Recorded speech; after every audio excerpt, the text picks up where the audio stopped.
You wouldn't stick a chocolate bar in your ear. You wouldn't shove a sandwich up your nostril. And you definitely wouldn't shove a chicken drumstick up your ass. Right? Right? Hopefully not. But then why are women sticking parsley and other vegetables up their vaginas?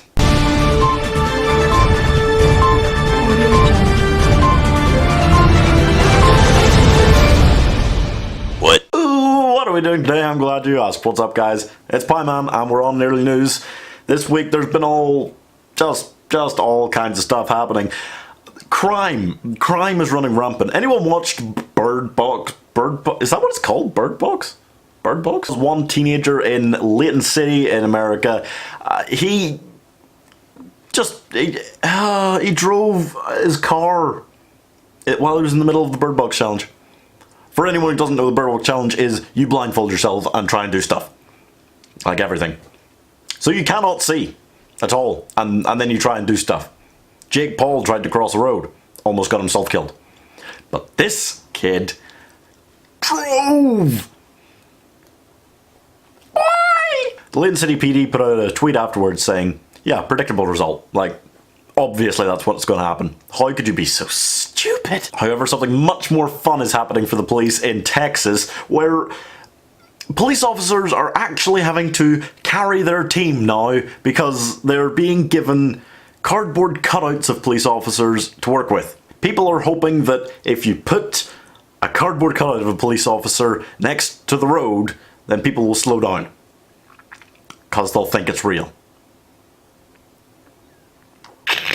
I finally know what Elvis meant when he sang Burning Love, because in California this week, a firefighter started a pretend fire at his own house with six smoke machines so that he could get his girlfriend to run home and be really confused, and then he turned up with his whole team of firefighters to put out the blaze, but it was actually just so he could propose.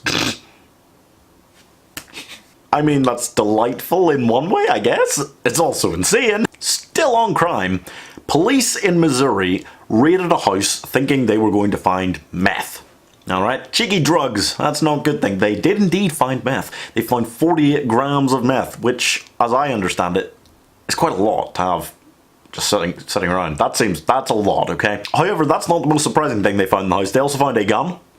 Not that weird in America. A stolen ATV. Slightly weird in America. A stolen horse trailer. Pretty weird. And, in the freezer, a dead bald eagle.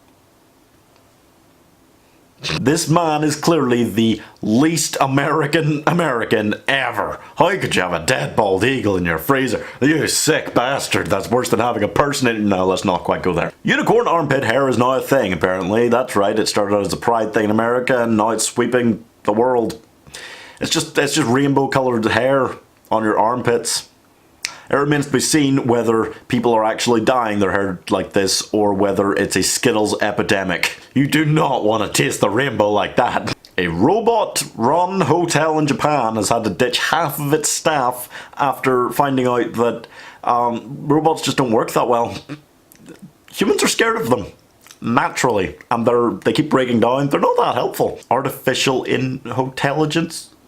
It almost works. In what I feel is like a sequel to The Hangover, a man in Arizona accidentally received an invitation to a bachelor party 2,600 miles away in Vermont. The best part about this is he decided, yeah, sounds like a good time, and he travelled over 2,000 miles to go to a stranger's bachelor party, and as far as, I mean, I hope they had a good time, because god damn it, the man deserves it. He's come all this way for you. This is brilliant. He received the invitation in the form of an email. He replied to it like this: I do not know who Angelo is. I am a Will Novak who lives in Arizona. Vermont seems like a very far way for me to travel for the bachelor party of a guy I've never met. And that being said, count me in. From the contents of this email, Angelo sounds tremendous and I want to send him off in style. I hope his bride or groom-to-be is awesome.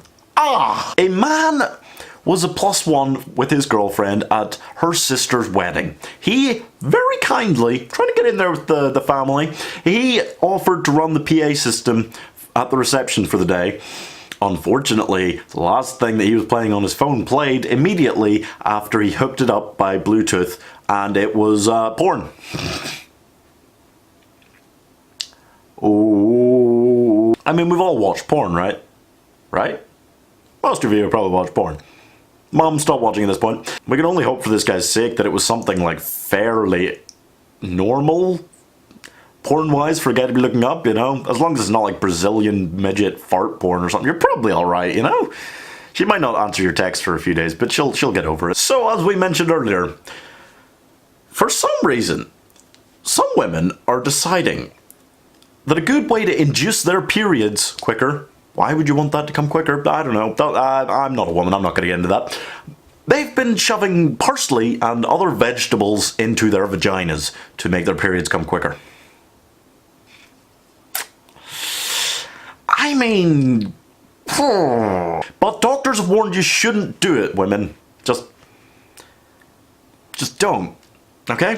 Finally today, a man went one step further than that, because I thought it would be a ridiculous idea, shoving vegetables in your vagina, shoving a drumstick up your ass, you know, very weird things. You wouldn't do that, would you? You wouldn't do that. This guy was worse. He came into hospital with big swollen arms and chronic back pain, but he'd been treating his back pain for 18 months in a very unique method, by injecting semen into himself.